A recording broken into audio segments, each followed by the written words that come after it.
जिन भाइयों ने नहीं सुना वो भी इस वीडियो को सुने, क्योंकि हम तो खुद चला के आपको इनको वीडियो दिखाएंगे, आपको सुनाएंगे, तभी तो आप निर्णय करोगे। अगर मैं ही आपको बोल दूं अपनी तरफ से और आपको यदि मैं वो मैनेजमेंट वाला वीडियो ना दिखाऊं जो इन्होंने संगत में वायरल कर रखा है, तो आप कैसे समझ पाओगे कि क्या सही है और क्या गलत है। आप तो यही कहोगे कि पवन दास तो अपनी तरफ से बोल रहा है। लेकिन पुण्यात्माओं, हम सत्सेवक हैं और ये भक्ति मार्ग गुरुजी ने बताया निष्पक्ष होके चलने का है, पक्ष और विपक्ष से दूर निष्पक्ष होके। तो आपको साथ में इन लोगों का वीडियो दिखाऊंगा, उसके बाद में फिर ज्ञान आधार से परमात्मा इस पे विश्लेषण करवाएंगे। तो सुनिए इनकी गदर फिल्म का पार्ट 3। सभी भक्तों को सच्चाई। हमने पिछली वीडियो के माध्यम से आपको सच्चाई से परिचित कराने की कोशिश की कि किस तरह कुछ तथाकथित सत्सेवक जिनको सदगुरुदेव संत रामपाल जी महाराज ने गुरुद्रोही घोषित किया हुआ है, वो झूठ पर झूठ बोलते आ रहे हैं। यह बात स्पष्ट हो चुकी है कि संजय दिल्ली व पवन जयपुर तथा जो भी इनके साथ समर्थन में है, उनको सदगुरुदेव जी ने गुरुद्रोही घोषित किया हुआ है। आज समाज में जिसको भी यह पता चल जाता है कि केवल संत रामपाल जी महाराज ही इस संसार से मुक्ति दिला सकते हैं और सतलोक ले जा सकते हैं, फिर चाहे वो सत्संग देखकर समझे हों या पुस्तक पढ़कर, वह नामदान केंद्र पर आकर नाम उपदेश ले लेते हैं। लेकिन दुख तब होता है जब संत रामपाल जी महाराज की हरी भरी बगिया को ये गुरुद्रोही नामक खराब करते हैं। एक तरफ तो हम यह कह रहे हैं कि मोक्ष केवल संत रामपाल जी महाराज ही करा सकते हैं और वही बंदी छोड़ हैं, इसलिए हम सभी भगत उनका बंदी छोड़ सदगुरु रामपाल जी महाराज के नाम से जयकारा लगाते हैं। दूसरी तरफ ये गुरुद्रोही कह रहे हैं कि सदगुरुदेव जी को षड्यंत्र के तहत फंसा दिया गया। अब पुण्यात्माओं, यही सबसे बड़ा पॉइंट है जो इन्होंने इन वीडियो में रखा है। इनके पास और तो कोई प्रूफ है नहीं हमारे खिलाफ, और तो कोई सबूत है नहीं सिवाय उआबाई के। तो इन्होंने ये जो 4 मिनट का वीडियो बनाया था, इसमें इनका सबसे पहला जो आरोप है, सबसे पहला जो दोषारोपण है हम सत्सेवकों के ऊपर, या यूं कह लीजिए मुझ पवन दास के ऊपर, वो इन्होंने ये लगाया है कि भाई एक तरफ तो ये लोग ये कहते हैं कि परमात्मा तो जो है वो बंदी छोड़ है, और दूसरी तरफ कहते हैं कि परमात्मा को सतलोक आश्रम मैनेजमेंट हरियाणा वालों ने एक षड्यंत्र के तहत फंसाया है। और फिर ये कह रहे हैं कि बताओ पुण्यात्माओं, परमात्मा को षड्यंत्र के तहत कौन फंसा सकता है। अब पुण्यात्माओं, दास ने अनेकों बार ये शब्द कहे हैं। जो बातें सही हैं, जो सत्य है, वो मैं स्वीकार करूंगा। बिल्कुल मैं पिछले 7 साल से यही कहता आ रहा हूं कि परमपिता परमेश्वर सतगुरु रामपाल जी महाराज जी को बरवाला कांड के तहत काल एजेंट सतलोक आश्रम मैनेजमेंट हरियाणा अर्थात राष्ट्रीय समाज सेवा समिति ने, जिनमें उनका भाई, बेटा, बंधु, जवाई, रिश्तेदार और कुछ मूर्ख टाइप के लोग थे, जिन्होंने अपनी मनमानी घटिया हरकतों के चलते और महेंद्र जैसे शीर्ष लोगों ने प्रशासन के साथ मिलकर एक सोची समझी साजिश के तहत एक चाल के तहत गुरुजी के खिलाफ षड्यंत्र रचा और गुरुजी को फंसाया। बिल्कुल मैं अपने इस बात पे कायम हूं, मैं झूठ नहीं बोलूंगा, क्योंकि झूठ बोलना दुष्टों का काम होता है, काल एजेंटों का काम होता है, सत्सेवकों का नहीं होता है। अगर मैंने ये बात कही है कि पूज्य गुरुदेव जी को षड्यंत्र के तहत फंसाया गया है, तो इस चीज को मैं साबित भी करूंगा और मैंने साबित भी किया है। और पुण्यात्माओं, दास ने फिर अपने वीडियो में यह भी जिक्र किया है कि भाई वो परमात्मा है, सारी सृष्टि का रचनहार है, जिसके आधे बाल पे पूरी सृष्टि नहीं है। वो परमात्मा सतगुरु रामपाल जी महाराज जी हैं, जिनको बरवाला कांड के तहत फंसाया गया है। अब आप लोगों को ये बातें कैसे समझ में आएंगी, इस चीज को हम ज्ञान आधार से समझेंगे कि एक जीव भी परमात्मा को कैसे फंसा सकता है। पुण्यात्माओं, परमात्मा अपने वास्तविक स्वरूप में नहीं है। परमात्मा अपनी वास्तविक जो समर्थता है, अपनी वास्तविक जो पावर है, परमात्मा उसको नहीं दिखा रहा है। परमात्मा एक आम व्यक्ति की भूमिका में है, आप और हमारी तरह। और यही परमात्मा आज से 650 साल पहले एक आम व्यक्ति की भूमिका में आया था, वैदिक नाम जिनका कबीर। तो वो परमात्मा आज से 650 साल पहले हम सभी जानते हैं कि वो परमेश्वर कबीर दास के रूप में इस धरती पे आए हुए थे, आप और हमारी तरह एक मानव शरीर धारण करके। और पुण्यात्माओं, उस समय उस परमेश्वर को अपने जैसा एक मानव जानकर अपने जैसा मानव शरीरधारी ही समझकर, अपने जैसा एक व्यक्ति ही समझकर, आप सबको अच्छे से पता है कि उनके साथ में कैसे कैसे षड्यंत्र किए गए, कैसी कैसी साजिशें उनके खिलाफ रची गई।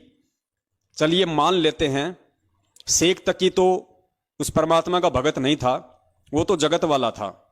क्या सिकंदर लोदी भी उस परमात्मा का भगत नहीं था? सिकंदर लोदी को परमात्मा ने प्रत्यक्ष चमत्कार दिखाए।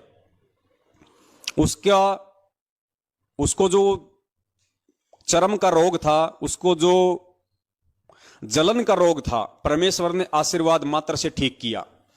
उसकी आंखों के सामने रामानंद जी की कटी हुई जो गर्दन थी उसको वापस जोड़ा और वो परमात्मा का शिष्य बना। उसके बावजूद भी पुण्यात्माओं वो शेख तकी के चक्कर में आके और खुद उसने उस परमपिता परमेश्वर जी को अपना राज्य बचाने के लिए, अपनी इज्जत बचाने के लिए मुसलमान समाज के सामने शेख तकी के भय से उसने परमेश्वर को उस दरिया में डुबोने का आदेश दिया। परमात्मा को 8 पहर तक डुबोने की कोशिश की गई, गोलियां मारी गई, तीर मारे गए, भाले मारे गए, लेकिन परमात्मा नहीं डूबे। तो परमेश्वर को उन्होंने अपनी सूझबूझ से कि आ जाओ आ जाओ आ जाओ, आप तो भगवान हो, आ जाओ आ जाओ। जैसे ही परमात्मा बाहर आए, तुरंत उस सिकंदर लोदी ने, ये मैं गुरुदेव के सत्संगों की बात कह रहा हूं, तुरंत उसी भगत ने, उसी शिष्य ने, उसी सिकंदर लोदी ने अपने हाथों से दुनिया को खुश करने के लिए कबीर साहिब जी के गले में बेड़ी डाली, कबीर साहिब जी को बेड़ियों में जकड़ा और खूनी हाथी के नीचे उनको कुचलवाने के लिए उनको दिल्ली लाया गया। पुण्यात्माओं, वो साजिश वो किसने रची थी? किसने परमात्मा के साथ में षड्यंत्र किया? सिकंदर लोदी ने। वो भी तो उनका भगत था। तो पुण्यात्माओं, कहने का मतलब यह है, परमात्मा किसी के साजिशों का शिकार नहीं होता, परमात्मा किसी के षड्यंत्रों का शिकार नहीं होता, लेकिन एक जीव वो उस परमात्मा को अपने जैसा जीव समझ के, अपने जैसा मानव समझ के, अपने जैसा सामान्य व्यक्ति या एक संत समझ के, अपनी घटिया सोच से और काल प्रेरित बुद्धि से वो ऐसी घटिया हरकतें उस परमात्मा के साथ में जरूर कर सकता है। और वो घटिया हरकत 650 साल पहले भी की लोगों ने, और वो घटिया हरकत बरवाला कांड के माध्यम से सतलोक आश्रम मैनेजमेंट हरियाणा ने भी उस परमपिता परमेश्वर को फंसाने की। और यदि यह सतलोक आश्रम मैनेजमेंट हरियाणा गुरुदेव को नहीं फंसाना चाहता था, या इन्होंने नहीं फंसाया, या इन्होंने ऐसा कोई फंसाने की नहीं सोची, तो आपने आज से 3 दिन पहले दास ने जो वीडियो बनाया था और आपको जो महेंद्र का इंटरव्यू दिखाया था, जिसमें खुद उनका भाई सरेआम बरवाला कांड से 2 दिन पहले मीडिया के सामने वहां कह रहा है, जहां 20,000 पुलिस फोर्स खड़ी है, कि हमने संत रामपाल जी महाराज जी को परसों ही स्वास्थ्य इलाज के लिए बाहर हॉस्पिटल में शिफ्ट कर दिया, वो आश्रम में नहीं है। पुण्यात्माओं, ये सोची समझी साजिश के तहत ये इंटरव्यू दिया गया था, जबरन उस परमेश्वर को फंसाने के लिए, आश्रम पे पुलिस के द्वारा जबरन हमला करवाने के लिए एक सोची समझी साजिश थी ये। क्योंकि पिछले 7-8 दिनों से वहां पे 20,000 पुलिस फोर्स पड़ी हुई थी, लेकिन आश्रम पे अटैक नहीं कर रही थी। क्यों नहीं कर रही थी? क्योंकि सामने बच्चे थे, महिलाएं थी, उनको भी पता था कि ये बेचारे ये निर्दोष हैं। पुलिस आगे नहीं बढ़ रही थी, और पुलिस आगे नहीं बढ़ रही थी तो मैनेजमेंट को टेंशन हो गई, गुरुजी के भाई को चिंता हो गई कि हमने जो षड्यंत्र जो रचा था वो तो फैल होता जा रहा है। तो पुलिस को उकसाने के लिए और जानबूझ के पुलिस आश्रम पे हमला करे, इसके लिए उसने पुलिस वालों के सामने और मीडिया को इंटरव्यू दिया कि संत रामपाल जी महाराज जी आश्रम में नहीं है, हमने परसों ही उनको बाहर हॉस्पिटल में शिफ्ट कर दिया स्वास्थ्य इलाज के लिए, ताकि पुलिस प्रशासन सख्ते में आ जाए और पुलिस प्रशासन ये सोचने पे मजबूर हो जाए कि जब हम पिछले 10-12 दिनों से यहां पे डेरा डाले बैठे हैं, धारा 144 लगा रखी है, चिड़ी का बच्चा ना आ सकता ना जा सकता, और संत रामपाल जी का भाई जो आश्रम का सबसे बड़ा व्यक्ति है, उनके बाद एक जिम्मेदार व्यक्ति जब इस तरह का बयान दे रहा है तो जरूर दाल में काला है। लगता है संत रामपाल जी महाराज जी को इन्होंने किसी भी तरीके से आश्रम से फरार कर दिया। उसके बाद पुण्यात्माओं, पुलिस प्रशासन ने आश्रम पे हमला किया इस महेंद्र का इंटरव्यू सुनने के बाद। तो पुण्यात्माओं, ये साजिश नहीं थी तो और क्या थी? ये षड्यंत्र नहीं था तो और क्या था? ये पुलिस वालों को आश्रम पे अटैक करने के लिए, अगर उकसाने के लिए षड्यंत्र नहीं था तो और क्या था? तो इन्होंने की ना अपनी साजिश, लेकिन ये अपनी साजिश में फेल नहीं हुए, क्योंकि परमेश्वर किसी की साजिश का शिकार नहीं होता, परमात्मा किसी के षड्यंत्र का शिकार नहीं होता। तो दास ने इस तरीके से ज्ञान आधार से वो पूरा वीडियो बनाया हुआ है।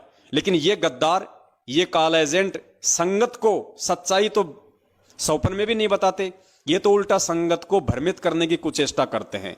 इसलिए आधी अधूरी बात ये लोग संगत के सामने पेश करते हैं। और आज क्या उस परमात्मा को बदनाम करने की साजिशें नहीं हो रही? अरे जिस परमात्मा ने 27 साल हो गई हमें साधुतापूर्ण जीवन जीना सिखाया, हमें राजनीति से, बीजेपी कांग्रेस से कोसों दूर रखा, और उसी परमात्मा का नाम लेके, उसी परमात्मा के आदेश की आड़ में संगत को गुमराह किया जा रहा है। कभी बीजेपी को वोट डलवाया जाता, कभी कांग्रेस को वोट डलवाया जाता है। तो क्या ये उस परमात्मा को देश और दुनिया में बदनाम करवाने की साजिश नहीं चल रही? जब तुम बीजेपी को वोट दोगे तो आधा देश जो कांग्रेस के पक्ष में है, क्या तुम्हारे गुरुदेव को गालियां नहीं निकालेगा?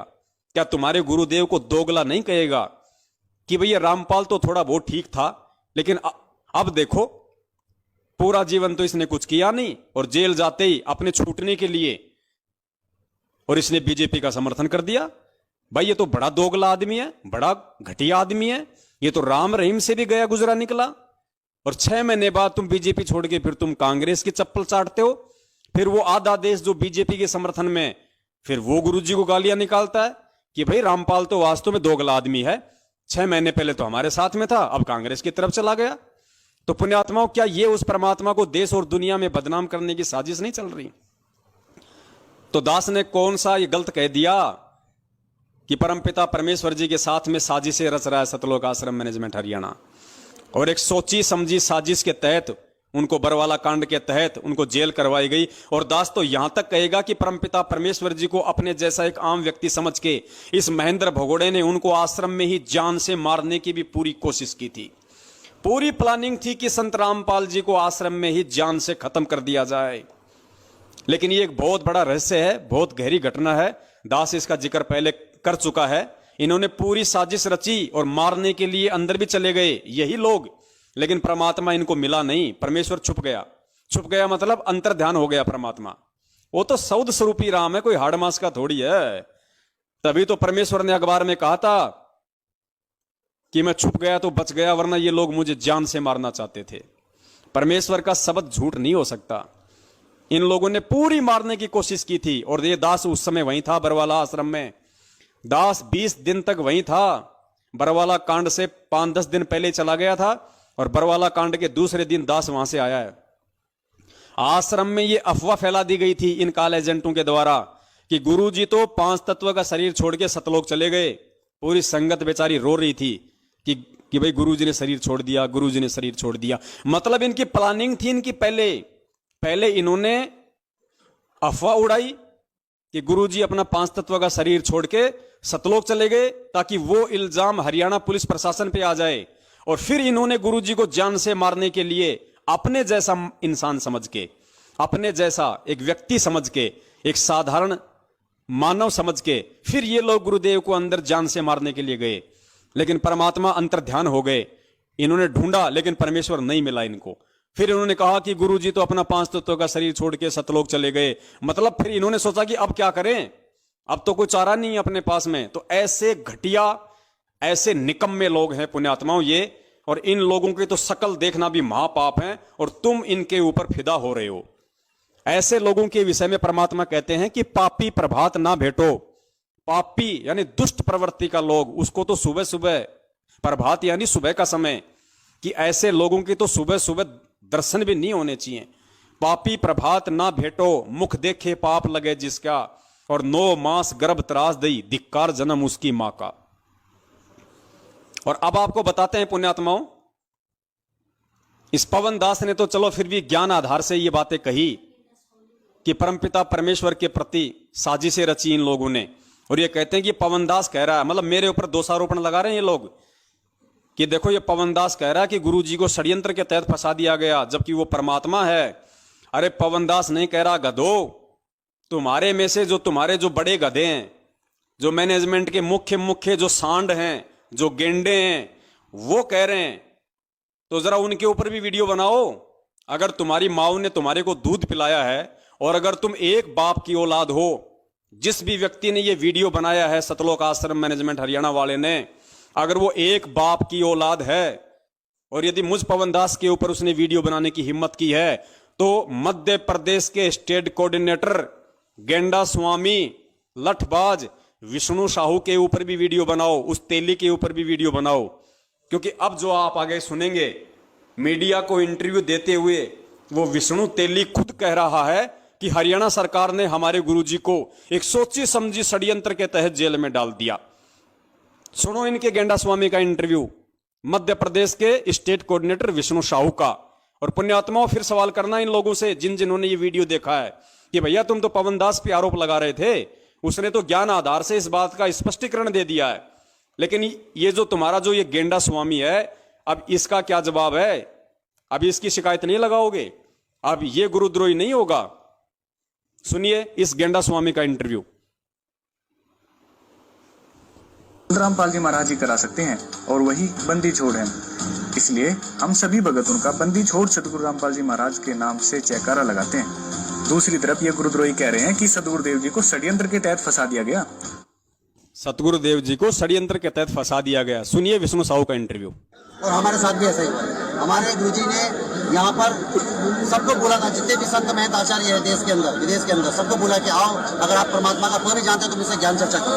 हमारे सदगुरुदेव जी का खुलासा किया, शास्त्र में बताया कि देखो यहाँ पर परमात्मा ऐसे मिलेगा, इस विधि से मिलेगा, और आप लोग जो कर रहे हो गलत साधना कर रहे हो, आओ मुझसे शास्त्र करो। कोई भी गुरुजी शास्त्र करने को तैयार नहीं हुआ और उनकी दुकान बंद होते नजर आने लगी। सारे जितने भी संत महंत के अनुयायी थे वो उनको छोड़ हमारे गुरु से नाम दीक्षा लेने लगे। तो उन्होंने एक षड्यंत्र बनाकर एक सोची समझी साजिश के तहत हरियाणा सरकार के साथ मिलकर हमारे गुरुजी को षड्यंत्र के तहत जेल में डाल दिया गया। मगर एक बार फिर से सुनना पुण्यात्माओं, विष्णु साहू कह रहा है कि हमारे गुरुजी को इन नकली संतों ने हरियाणा सरकार के साथ मिलकर एक सोची समझी साजिश के तहत, एक षड्यंत्र के तहत जेल में डाल दिया गया। ध्यान से सुनना।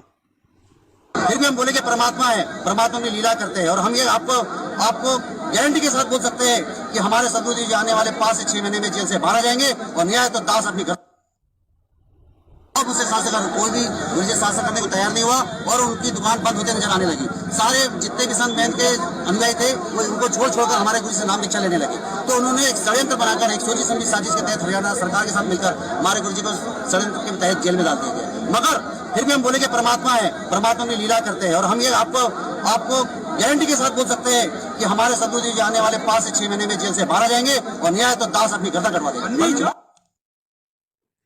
तो पुण्यात्माओं, दास ने तो अपना स्पष्टीकरण ज्ञान आधार से आपको दे दिया है, जो इन लोगों ने छुपाया और आप लोगों को सच्चाई नहीं बताई, और उल्टा मुझ दास पे एक छोटा सा दोष लगा दिया कि ये पवन दास तो गुरुजी को परमात्मा नहीं मानता और कह रहा है कि परमात्मा को षड्यंत्र के तहत फंसा दिया। अब ये विष्णु साहू, ये गेंडा स्वामी, मध्य प्रदेश का स्टेट कोऑर्डिनेटर, गाड़ीबाज लठबाज विष्णु तेली, अब इससे जवाब लेने की हिम्मत क्या यह वीडियो बनाने वाला करेगा? क्या इस सतलोक आश्रम मैनेजमेंट हरियाणा वालों की माताओं ने उनको इतना दूध पिलाया है जो इस 140 किलो के गेंडा स्वामी से सवाल कर सके? करेंगे ये लोग सवाल? जिंदगी में नहीं करेंगे। ये कॉल एजेंट है भाई, आपस में मिलकर अपनी दुकान चला रहे हैं, अपना धंधा चला रहे हैं। इनकी प्रार्थनाएं कहीं नहीं जाती। ये गुरुद्रोही नहीं होते। यहां तो जैसे हमारे पूज्य गुरुदेव जी कहते हैं कि निरंजन धन तेरा दरबार, यहां तनिक न न्याय विचार, झूठों को तो साचा बतावे ओ साचों को तो झूठा बतावे, झूठों का एतबार, निरंजन धन तेरा दरबार। तो पुण्यात्माओं, पवन दास अगर गाली खाए तो गुरुद्रोही, और इनका वर्ल्ड कोऑर्डिनेटर देशराज अगर मुंह में मूतने की गाली दे तो वो गुरुमुखी। पवन दास अगर जानवरों की तरह इनके सारनामियों से पिटे तो गुरुद्रोही, और इनके सारनामी देशराज, दिल्ली वाला परवेश, कुरुक्षेत्र वाला रमेश चंद्र चहल, बसंत सैनी का भाई रूपदास, अगर इस दास को लठों से मारें तो वो परम भगत। तो पुण्यात्माओं, ये काल भगवान का लोक है, यहां पे ऐसा ही होता है। गुरुजी कहते ना कि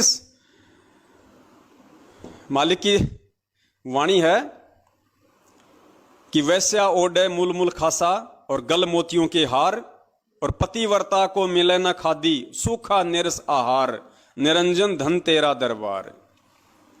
पुण्यात्माओं, ये काल भगवान का लोक है। जब हमारे सतवादी परमात्मा को इन नालायकों ने अपनी साजिशों के तहत, अपने षड्यंत्रों के तहत, अपनी सोची समझी और घटिया मनवस हरकतों के तहत, अपनी अय्यासियों के तहत बरवाला कांड करवा के ऐसे ऐसे घटिया आचरणों से आज ये उनको देश और दुनिया में बदनाम कर रहे हैं। तो पुण्यात्माओं, ये आप और हमें कहाँ छोड़ने वाले हैं। इन्होंने उस परम संत को तो देशद्रोही घोषित करवा दिया और इस 2 कौड़ी के जीव पवन दास को गुरुद्रोही घोषित करवा दिया, ताकि संगत में आराम से अपना धार्मिक धंधा कर सके, कोई बोलने वाला ही ना बचे। लेकिन शायद इसको पता नहीं कि ना तो कभी वो परम संत टूटता है ना झुकता है। वो जिस मकसद को लेके इस पृथ्वी पे प्रकट होता है उसको पूरा करके जाता है। कोई माई का बाप इसी किस ब्रह्मांड में उसको रोकने वाला नहीं है।